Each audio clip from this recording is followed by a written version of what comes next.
జతగా ఉండే వరమే నువ్వే ఇస్తే ఇంకేమి కావాలి జన్మకి.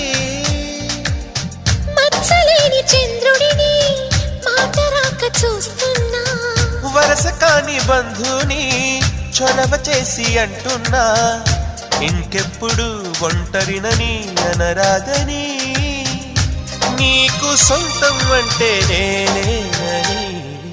కొమ్మ కొమ్మ విన్నావమ్మ కోయిల వస్తుంది, వస్తూ వస్తూ తనతో వెన్నెల వెలుగులు తెస్తుంది. ఏవమ్మ మరుమల్లి తోరణాలు కడతావా, చిలకమ్మ ఎదురేగి స్వాగతాలు చెబుతావా.